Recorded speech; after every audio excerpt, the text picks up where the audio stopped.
Advertise your business. We all depend, more or less, upon the public for our support. We all trade with the public: lawyers, doctors, shoemakers, artists, blacksmiths, showmen, opera stagers, railroad presidents, and college professors. Those who deal with the public must be careful that their goods are valuable, that they are genuine, and will give satisfaction.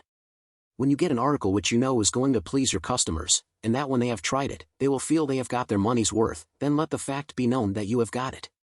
Be careful to advertise it in some shape or other, because it is evident that if a man has ever so good an article for sale, and nobody knows it, it will bring him no return. In a country like this, where nearly everybody reads, and where newspapers are issued and circulated in editions of 5,000 to 200,000, it would be very unwise if this channel was not taken advantage of to reach the public in advertising. A newspaper goes into the family, and is read by wife and children, as well as the head of the home, hence hundreds and thousands of people may read your advertisement, while you are attending to your routine business. Many, perhaps, read it while you are asleep. The whole philosophy of life is, first sow, then reap.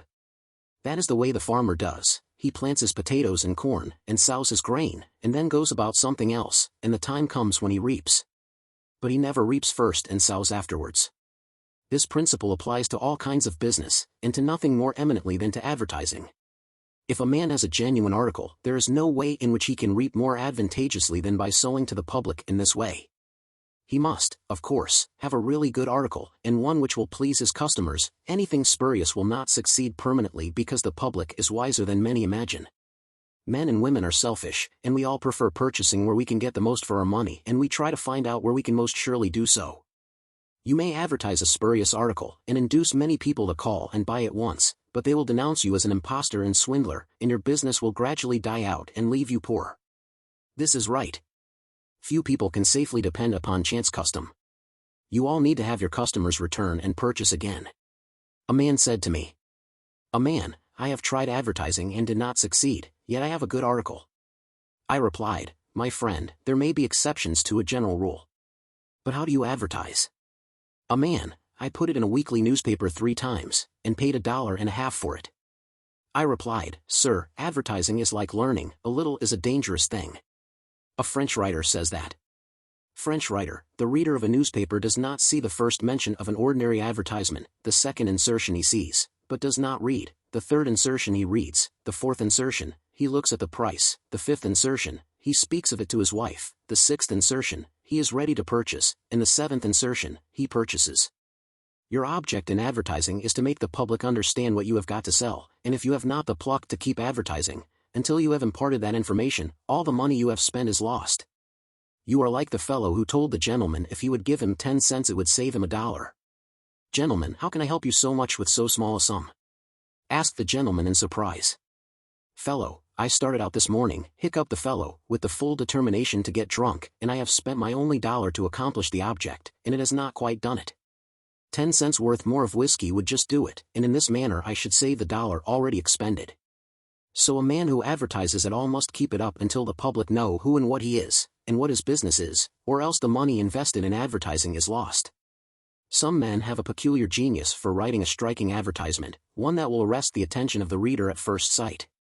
This fact, of course, gives the advertiser a great advantage. Sometimes a man makes himself popular by an unique sign or a curious display in his window. Recently I observed a swing sign extending over the sidewalk in front of a store, on which was the inscription in plain letters, "Don't read the other side." Of course I did, and so did everybody else, and I learned that the man had made all independence by first attracting the public to his business in that way and then using his customers well afterwards. Genin, the hatter, bought the first Jenny Lind ticket at auction for $225, because he knew it would be a good advertisement for him. "Auctioneer, who is the bidder?" said the auctioneer, as he knocked down that ticket at Castle Garden. "Man, Genin, the hatter," was the response. Here were thousands of people from the Fifth Avenue, and from distant cities and the highest stations in life. "Other, who is Genin, the hatter?" they exclaimed. They had never heard of him before.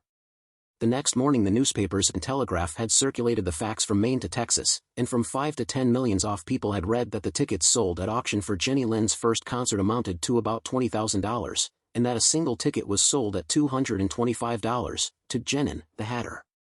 Men throughout the country involuntarily took off their hats to see if they had a Genin hat on their heads.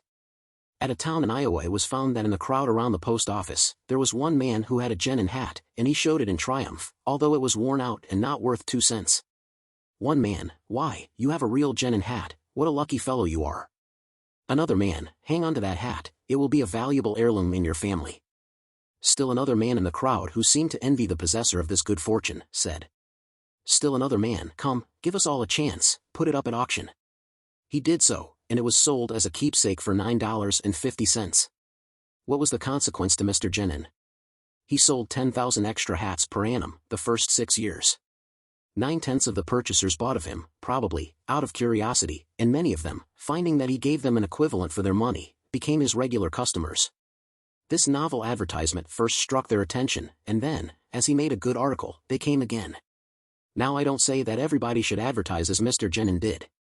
But I say if a man has got goods for sale, and he don't advertise them in some way, the chances are that someday the sheriff will do it for him. Nor do I say that everybody must advertise in a newspaper, or indeed use printer's ink at all.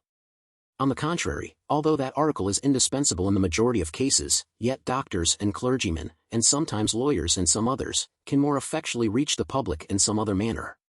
But it is obvious, they must be known in some way, else how could they be supported? Be polite and kind to your customers. Politeness and civility are the best capital ever invested in business. Large stores, gilt signs, flaming advertisements, will all prove unavailing if you or your employees treat your patrons abruptly. The truth is, the more kind and liberal a man is, the more generous will be the patronage bestowed upon him. Like begets like. The man who gives the greatest amount of goods of a corresponding quality for the least sum, still reserving for himself a profit, will generally succeed best in the long run. This brings us to the golden rule, as you would that men should do to you, do ye also to them, and they will do better by you than if you always treated them as if you wanted to get the most you could out of them for the least return. Men who drive sharp bargains with their customers, acting as if they never expected to see them again, will not be mistaken. They will never see them again as customers. People don't like to pay and get kicked also. One of the ushers in my museum once told me he intended to whip a man who was in the lecture room as soon as he came out. What for? I inquired. Usher, because he said I was no gentleman. Never mind, I replied, he pays for that, and you will not convince him you are a gentleman by whipping him. I cannot afford to lose a customer. If you whip him, he will never visit the museum again, and he will induce friends to go with him to other places of amusement instead of this, and thus you see, I should be a serious loser. Usher, but he insulted me. Exactly, I replied, and if he owned the museum, and you had paid him for the privilege of visiting it, and he had then insulted you, there might be some reason in your resenting it. But in this instance he is the man who pays, while we receive, and you must, therefore, put up with his bad manners.